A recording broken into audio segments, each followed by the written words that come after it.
Welcome back to Development Division. This is Chris, and today we're going to be working on a 2018 Silverado 1500, and we're going to be switching out the shocks for some Bilstein 5100s. So come along, let's unbox, and let's get into this install. So this is what the kit comes with. This is a rear shock set right here. This is the part number for the rear.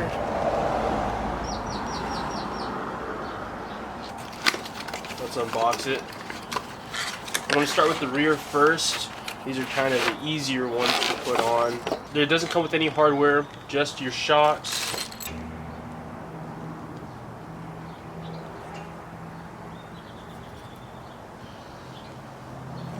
Here's the part number for the front.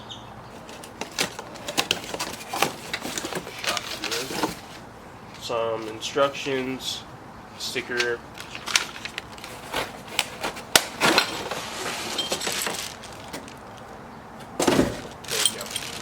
So you'll also get this installation kit. Comes with some parts, hardware, the shock itself.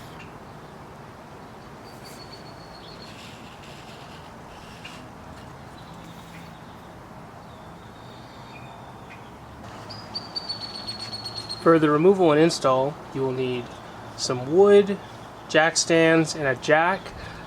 As far as hand tools and power tools, you will need a torque wrench capable up to 150 foot-pounds, a set of channel locks,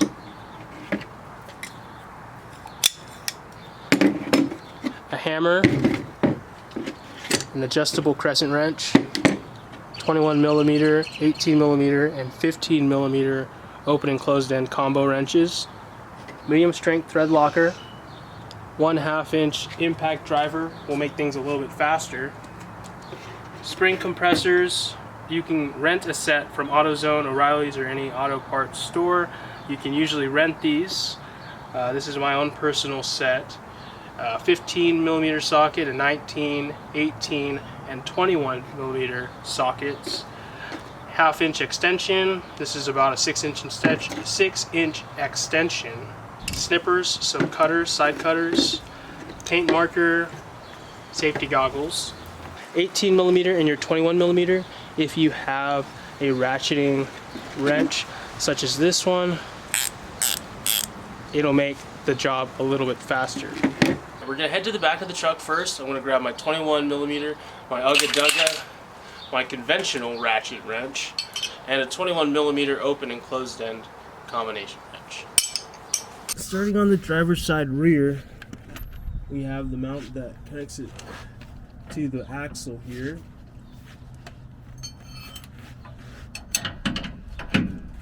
Just gonna remove this.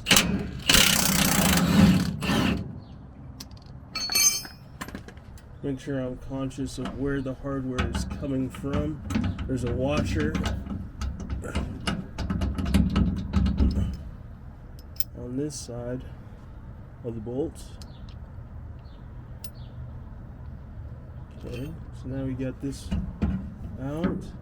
Alright, so now that we got the top, or the bottom, undone, we now need to go to the top and undo it. As you can see, it's kind of tucked up there next to the spare tire. Let me put this camera, situate this camera. So I'm going to switch to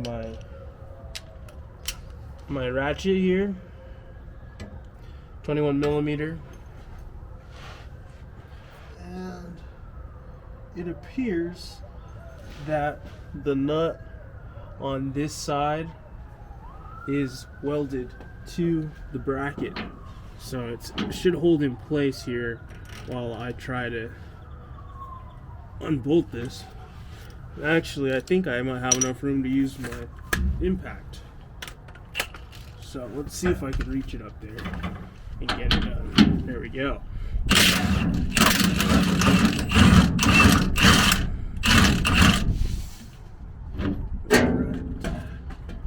Move the impact out of the way and take the bolts out, and here comes our shock. Let's go ahead and take a comparison of the old versus the new.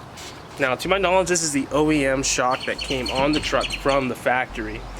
About 60,000 or 70,000 miles later, this is what they look like. Accumulated a lot of dirt. Sometimes the indication of like this cake up here is that there's some leakage from your shock, because that's what that dirt will stick to and attract to, is those oils. But otherwise, I mean, it could just be that the truck has been driven for 60,000 miles. So, there's your OEM part numbers. Still intact.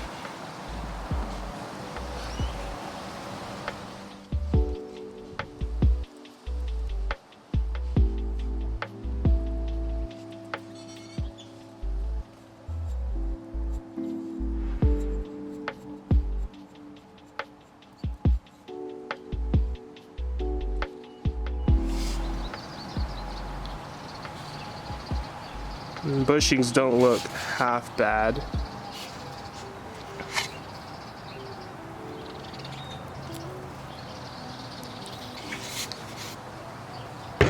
But this is our new shock. 5100 Bilstein, bred and developed in racing.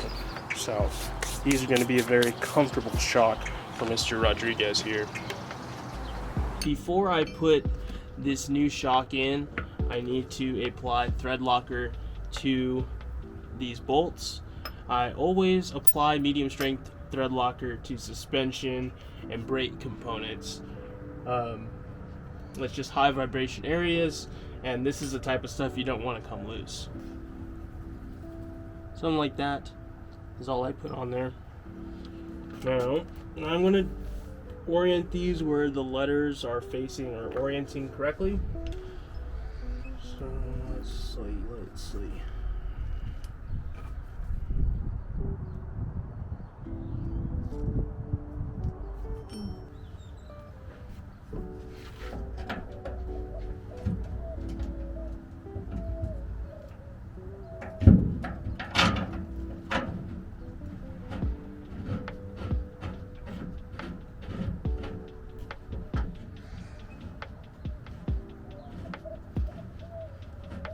So I'm just gonna finger thread this on.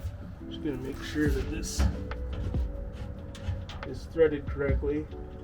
That feels pretty good. Now this bottom one, I'm gonna have to kind of push up and then put the bolt in. So I'm just gonna push it up with my palm. Probably could use a pry bar. I might need to go get a pry bar. See if we can.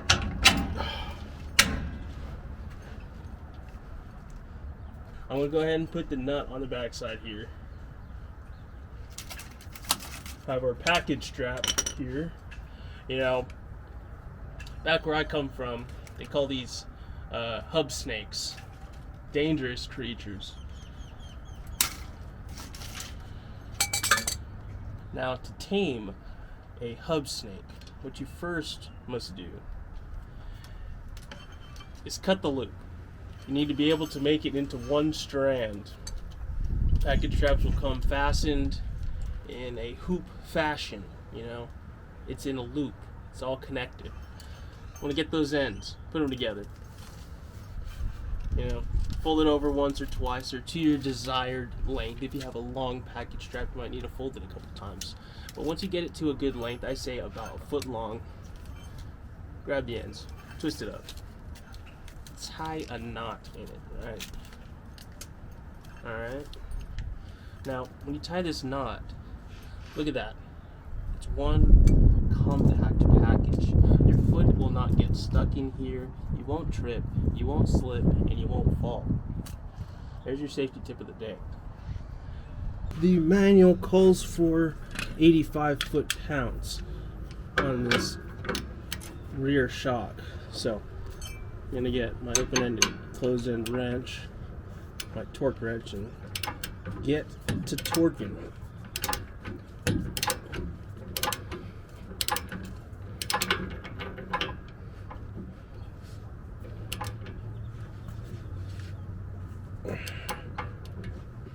Okay, this this is an actual awkward area.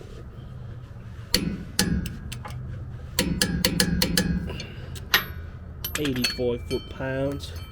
We'll go to the top.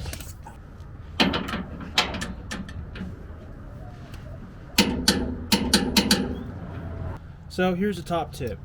Get a paint marker. Any color will suffice. I like a yellow or a green. But anytime I torque anything down, I make these torque lines. And it's just a line going across the nut and the mating surface that it connects to. So from a quick inspection with the eye, you can just drop down under here and check if anything has come loose. You'll notice that the bolts have rotated because the lines won't be aligned anymore. I made those on the bottom, and I made these on the top.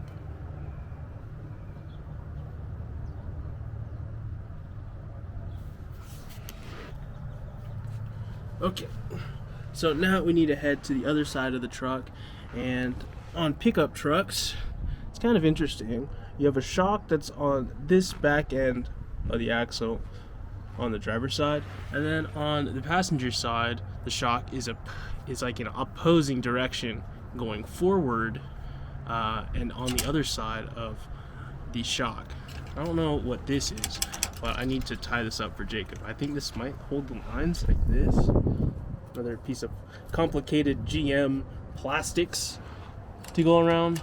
So I need to resituate this for my van, and then we'll get down to these. These will be 21 millimeter as well. So let me rotate and move my body all the way over there, and let's do this real quick. And then we can move on to the front.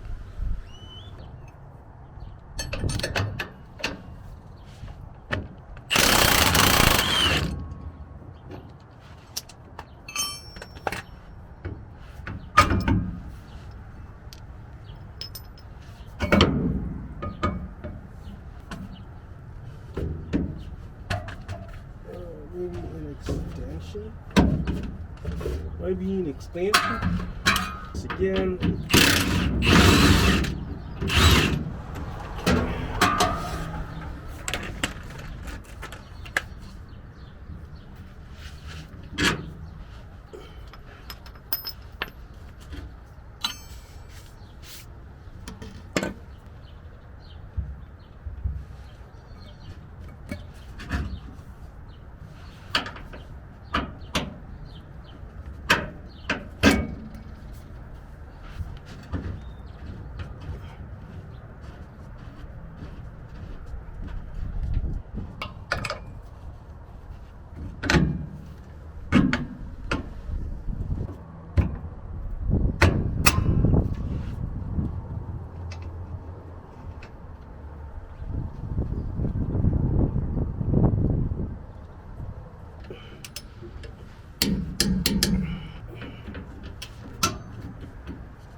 So here's my setup for lifting up the truck. I'm going to do one side at a time.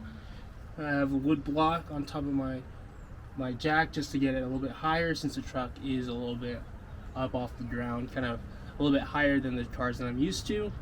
And I have my jack stand on a couple of pieces of wood as well. So I'm going to try to jack it up, get the front wheel off the ground, and put the jack under that front subframe and see if that's a good spot.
mm nut for the tie rod end. This is usually the nut that I undo first whenever I'm doing suspension or brakes, because if you're doing brakes and you need to pull the caliper off, pull off the tie rod end, and you can move the knuckle as far as you can get your impact gun and get those caliper bolts off. But we're not going to be messing with the brakes today. On my 21mm, this is a ratcheting combination wrench here. And I have an adjustable on the bottom. I believe the bottom is like a, I don't know, 7mm or 8mm. We will be loosening it.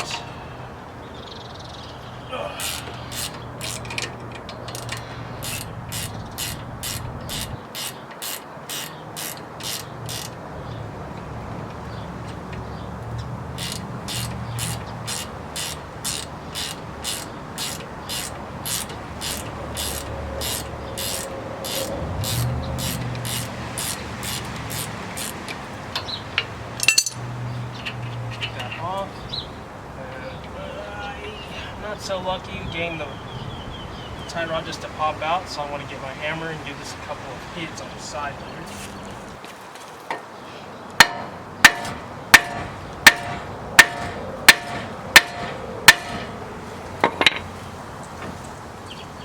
There we go. I want to give this a couple taps on the bottom here.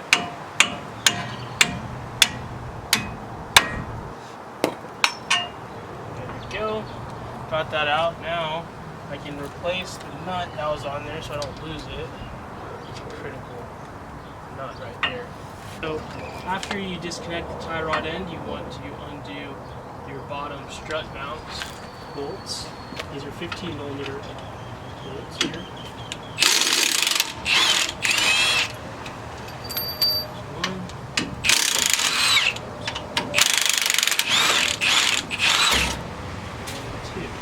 Saw the spring kind of moved out of the way a little bit. It's fine. Next thing, while I'm down here with my 15mm, I'm going to go over to here. There's a 15mm bolt, and on the top is a 15mm nut. So you need to get open end, closed ended wrench, a combo wrench. See if I can reach it. And let's just loosen up this swing bar loop here.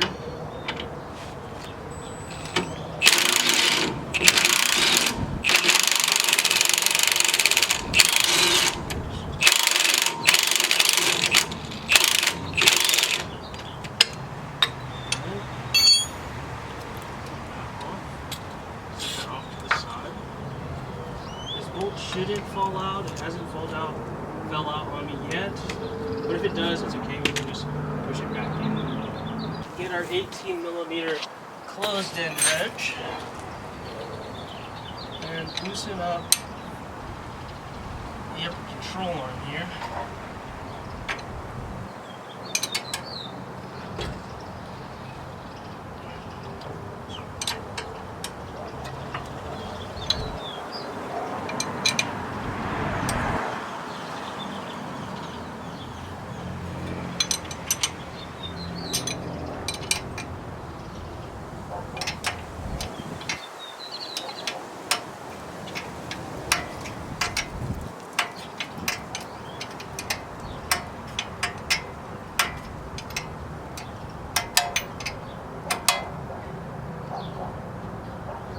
Loosen this up here. I'm going to loosen it up until this nut is flush with the stud here. Right there. And kind of the same principle applies. As the tie rod end, I'm going to get my hammer, strike it here at the top of the knuckle, try to get this upper control arm to pop up and out of the taper. So.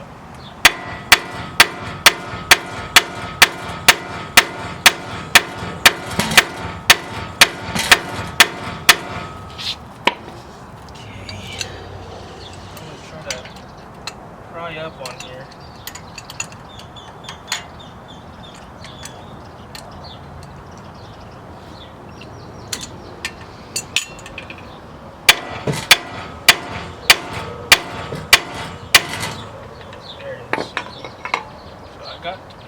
bolt out there quite nicely, actually. I want to get my 18mm wrench to get this to come off the rest of the way. Hopefully this sway bar link hasn't been in the way the whole time. Get that off. This is where an 18mm speed ratcheting ratchet comes in place. Save a little bit of time doing it that way. Hold this. Pretty happy with how this side is going so far. The upper control arm wasn't so nice to me on the other side. So this, send that all the way up. Good. Now this upper control arm should be able to get up out of the way. I'm not going to take it completely out of the taper yet. I still have these bolts on the top that I need to undo. And these are just 3 18mm nuts. So I'm going to undo these. Looks like my camera is actually about to die. So I'm going to undo these, get the strut back onto the workbench, and we'll work on removing the spring.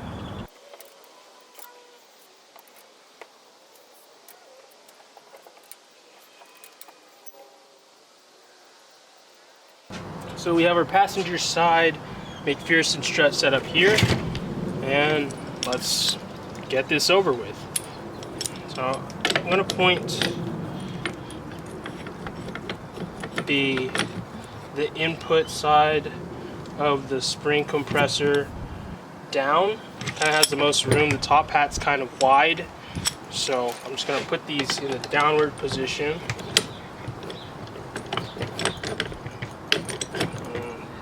The bottom of the spring, it kind of, it coils down, so you'll have to account for that clearance. I think I'll have to adjust that other one in a second.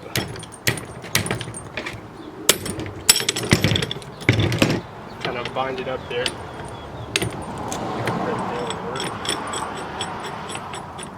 So place this set right here, and we'll try to make this kind of on the other side, 180 degrees across.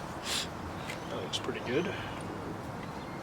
And not much else to it. Let's go ahead and tighten this up. Start tightening it up, and then we're going to loosen the nut at the top of the strut here. Oh, oops, wrong direction. The wrong direction.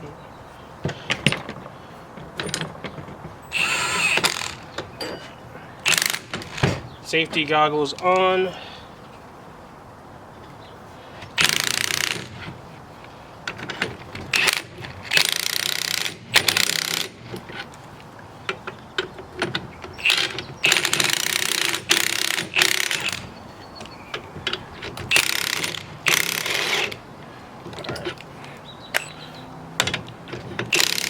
That should be pretty tight.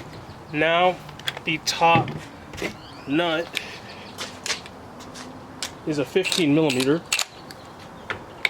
No, actually, I'm kidding. It's actually a 18mm.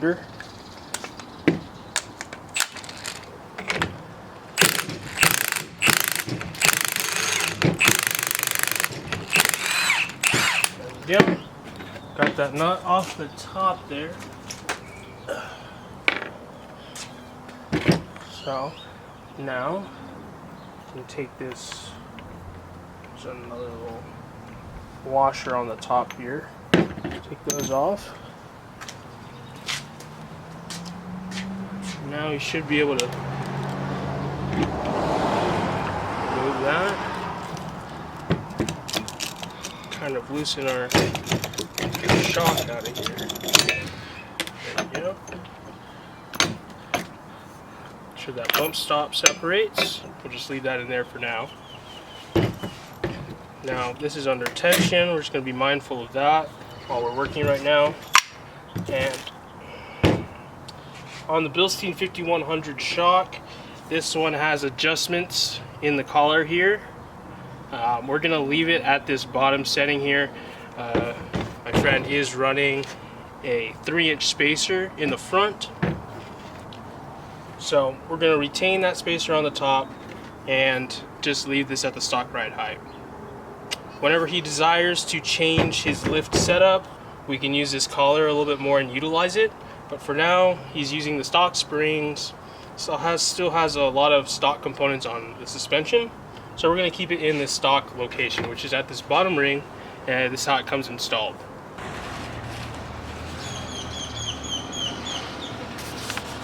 This is the collar setting adjustments and data. The lower collar, the lower adjustment is for stock ride height. The second one up is 0.75 of an inch. Next is about 1.25 inches, and then the next is almost 2 inches of lift. So we're just going to keep it at the stock ride height for now, because the spacer is much larger than that distance. We're not going to take out the spacer today, so we're just going to keep it at the stock ride height. Again, we can adjust this at any time. Otherwise, you need kind of some C-clip pliers and reverse them so they spread. Or maybe even some piston ring pliers might even work. I don't know. However, we're going to get our hammer, get our OEM strut, and knock this top collar off.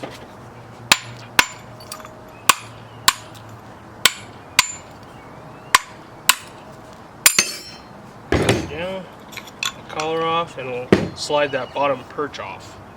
Now we can discard our OEM strut, bring in our new one, find our hardware kit that comes with our strut, open this up,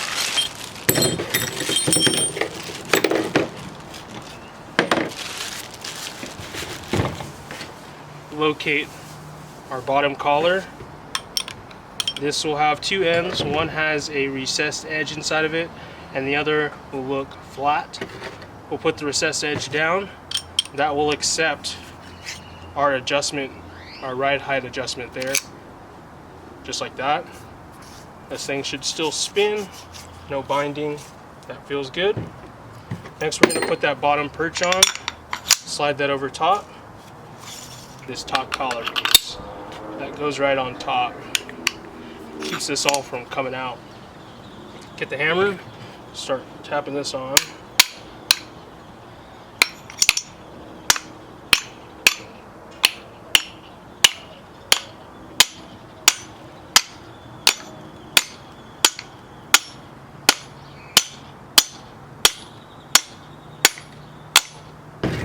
Perfect. So that looks just about even.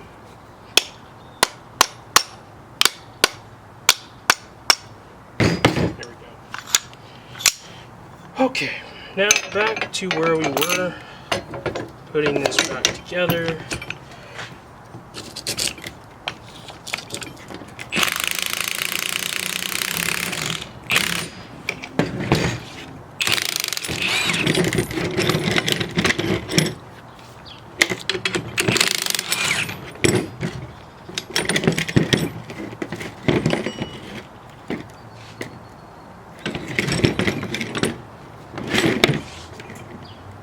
Alright, now we're good to go.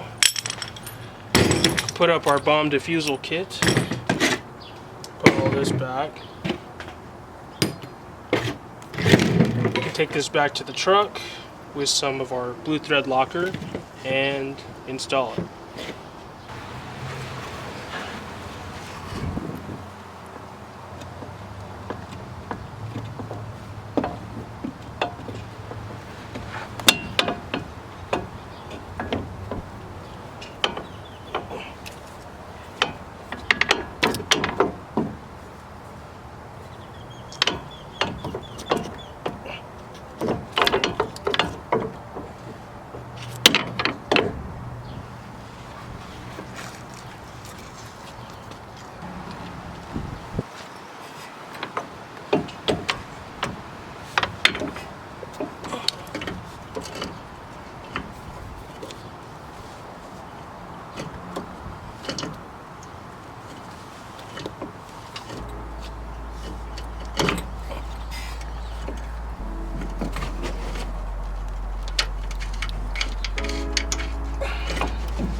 Alright, so now I'm in the process of just tightening everything back up. I'm going to start here with this tie rod end just because it's right in front of my face. Oops.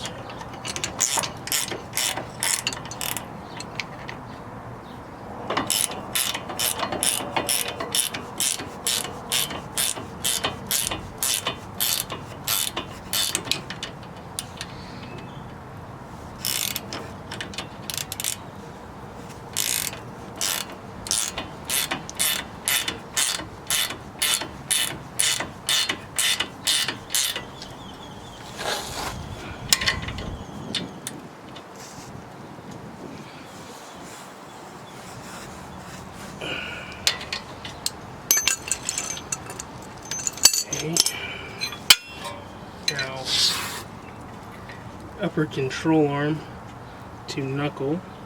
It's an 18 millimeter.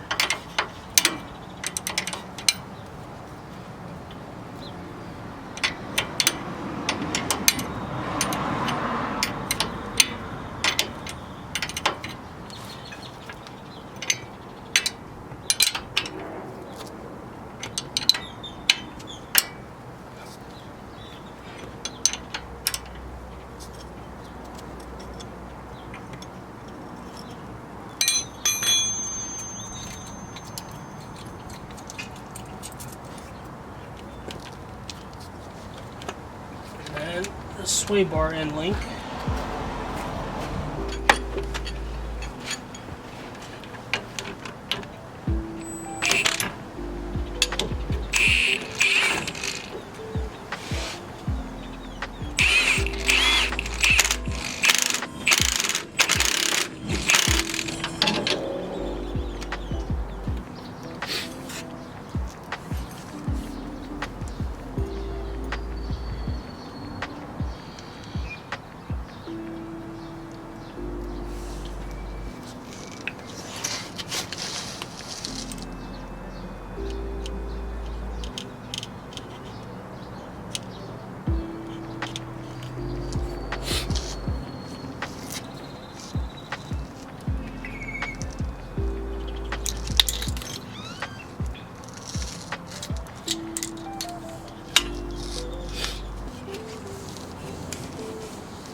Double check bottom bolts here.